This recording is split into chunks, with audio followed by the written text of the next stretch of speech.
Welcome, you curious minds, to another deep dive. Today, we're venturing into a story that's, well, it's truly strange and unsettling. It started online, but quickly spiraled into something much, much more mysterious. The Indian Lake Project. This isn't just some campfire tale. We're talking about potential government secrets, bloggers who vanished, and this really chilling sense of paranoia. It really blurs the lines, between an internet legend and something potentially real, something chilling. We've gathered our sources, and we're going to try and unpack every intriguing detail for you. I promise, this one, it'll stick with you. Yeah, what's really fascinating, I think, is how the whole narrative just sort of unfolded. It began as this very personal account, right? But then it picked up all these elements that echo broader conspiracy theories. It really makes you wonder about its true nature. Was it a genuine search for answers or, I don't know, maybe a brilliantly constructed piece of fiction? Okay, let's get into it. This unsettling discovery. So our story kicks off October 2005. There's this blogger, goes by John. He shares this incredible story, something he actually inherited from his uncle. Picture this. July 9th, 1997, John's uncle is hiking way out in the woods near Indian Lake, New York, and he stumbles upon something, not just like trash, a buried box, a mysterious one. I mean, what a find, right? Out there in the middle of nowhere. And then what was inside? Wow. He digs it up, opens it, finds 21 photos, all water damaged, 3 8mm home movie reels, and documents, all apparently over 50 years old. Now, here's where it gets really interesting and frankly pretty disturbing. A lot of the photos, they were of children. And the documents seem to point towards, well, U.S. government experimentation. Just let that sink in for a second. Old photos of kids, government documents buried in the woods. Right. And the materials, or at least how John described them, suggested a highly classified military site, but non-permanent. Operating allegedly between 1952 and 1955, so firmly in that Cold War era. And the supposed purpose, experiments in mind control, and also ESP, extrasensory perception, primarily, and this is the really chilling part, using children as subjects. I mean, that immediately raises huge ethical questions, doesn't it? About secrecy, the vulnerability of children, especially back then. So John gets this box, this chilling inheritance from his uncle. And he decides, understandably, he has to investigate. You can imagine feeling that weight, right? Like you owe it to someone or something to find out what this means. He actually travels to the Indian Lake area himself, finds the site, long abandoned, of course. But he said there was this eerie feeling still hanging in the air, like a residue of whatever happened there. He was clearly onto something, or at least he felt he was. But then, just as his blog is starting to get attention, people are reading, getting invested, he even hints he might post more from the box, maybe reveal more secrets. And then, silence. He just stops. Abruptly, his words were, a lot of things have happened to me which make me believe that posting any more items from the box would not be in my best interest. That's alarming. Oh. Sort of a real chill down your spine, especially for his readers at the time. Yeah, that's such a classic element in these kinds of online mysteries, isn't it? That sudden halt just fuels the fire. And John reported some really specific, unnerving things happening, like numerous silent phone calls, sometimes 20 a day. Just dead air. Creepy. And even worse, a break-in at his house. Yeah. But nothing was stolen, which suggests they weren't after valuables. Maybe they were after the box. Yeah. Or just trying to scare him. He thought he hit a nerve, specifically when he mentioned posting the documents. So he hid the box, somewhere secure, outside his home. He felt targeted. I mean, it sounds like a textbook case of someone feeling watched, intimidated, whether it was real or the weight of it all getting to him. And after that statement, for 8 solid months, nothing. Absolute radio silence. His followers must have been frantic, wondering if he'd been, permanently silenced. Then June rolls around, and John's back. Apparently, he got tons of emails from readers encouraging him, pushing him, and he declared his apprehension was, quote, countered by my determination to find answers and bring awareness to those children who became victims of the Indian Lake Project. Thriller. He called it a horrifying true-life mystery. What do you make of that comeback, that renewed fire after being so scared? Reader support seems key there. Oh, absolutely. The power of that online community, that shared interest, it can be a huge motivator. Or maybe for some, it ramps up the pressure too.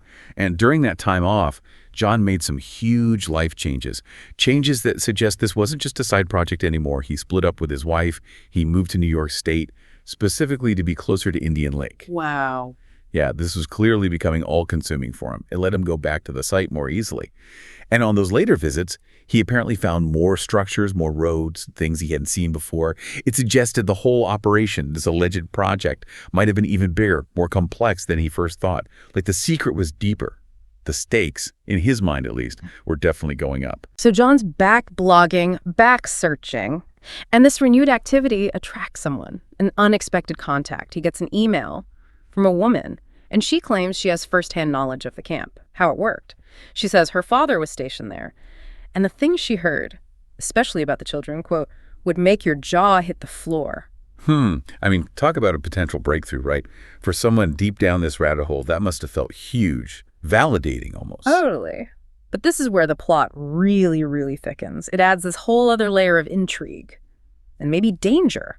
John, understandably, he's eager for info. He agrees to work with her. He shares his documents, the film reels, and she offers her insights, supposedly from her father's military background. But pretty quickly, John starts getting suspicious about her motives, even who she really was. You see this kind of insider pop up a lot in these narratives, but it's always where things can get really murky, help or deception. Yeah, he got wary when she kept insisting he send her the original documents, which, wisely, he refused. You don't give up your primary evidence like that. Right. But also, she was apparently more than willing to send him personal stuff from her father, which John just found odd. Too eager, maybe? Yeah, that's strange. Combine that with some inconsistencies he noticed in her stories, little details not adding up. He started feeling like she wasn't genuine, maybe not even who she said she was. So feeling uneasy, he just cut off all contact. Makes you wonder, right? Was she trying to help, or was she part of the problem, trying to mislead him? So he's back to researching alone, and his focus seems to sharpen, maybe even intensify. He finds these disturbing links, or perceived links, between Indian Lake and known programs like MKUltra. The CIA's mind control stuff. Exactly.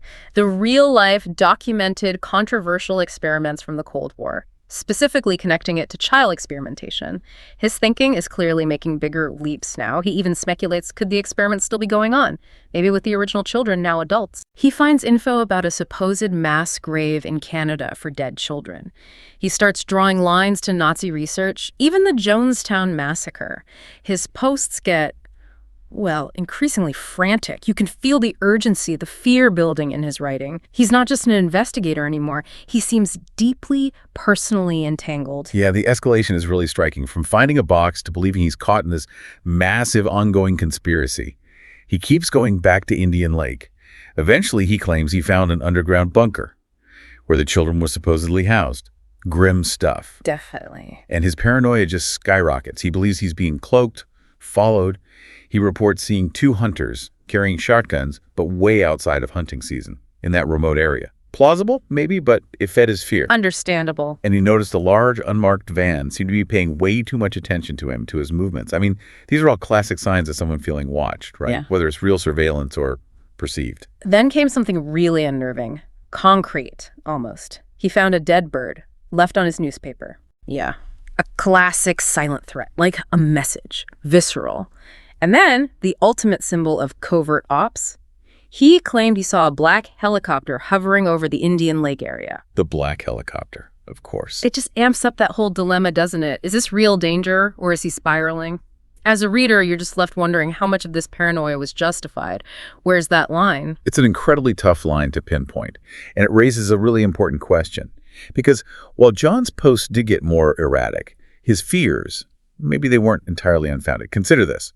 From 2006 to 2008, which is roughly the same time as his main blog activity, his most intense investigations, 3 people actually went missing in the Indian Lake region. Seriously? Yeah. Now, look, there's no definitive proof connecting those disappearances to John or the project or anything. Yeah. But the timing?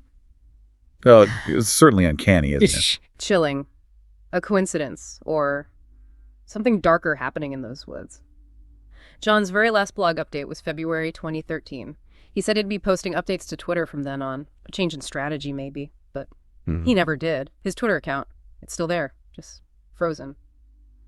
An empty digital shell. No update since that last blog post. His online voice just stopped. And that leaves us with this huge enduring mystery, doesn't it? What actually happened to John? Did his relentless digging, his drive to expose what he saw as this horrifying truth, lead him somewhere too dangerous? Did he find something he shouldn't have? Or did the paranoia finally consume him? Did it lead to his disappearance somehow? A tragic end to his obsessive quest? We just don't know. And that lack of an answer, that open ending, is a big part of why this story still resonates. It's an unresolved chord in internet lore. There's another twist, too, mentioned in our sources, a really strange one. Apparently, around Halloween one year, this video surfaces, described as laughably bad. It seems to be from the local tourism department trying to, like, cash in on the Indian Lake Project story, almost mocking the fear John felt. Oh, that's bizarre. Totally. This video, supposedly sent anonymously, it reenacts a search for the project site. Terrible acting, apparently. Encounters with unhelpful locals, like a character named Supervisor Wells. It ends with the characters being chased, attacked, but in this weirdly comical way.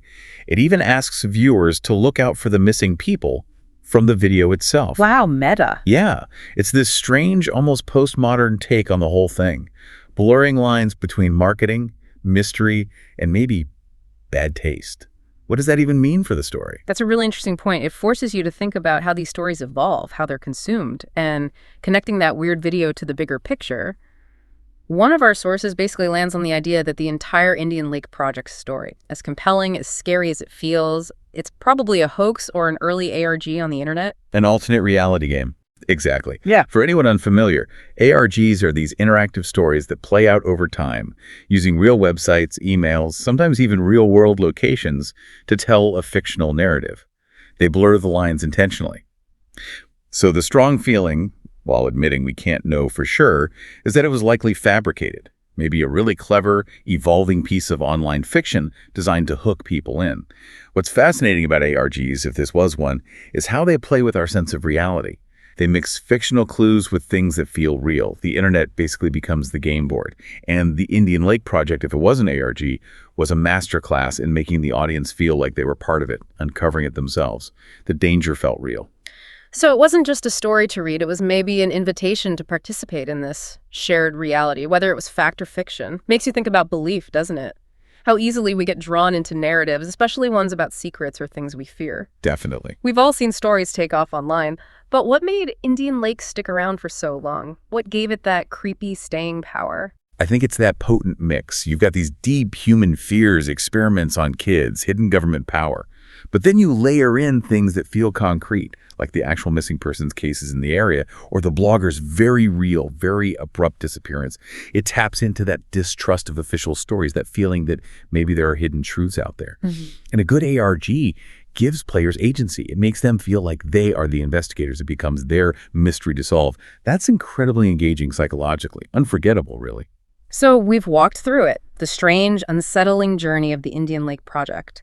From that mysterious box of old photos and documents hinting at child experiments, the John, the blogger's deep dive, his growing paranoia, the silent calls, the break-in, and then his vanishing act.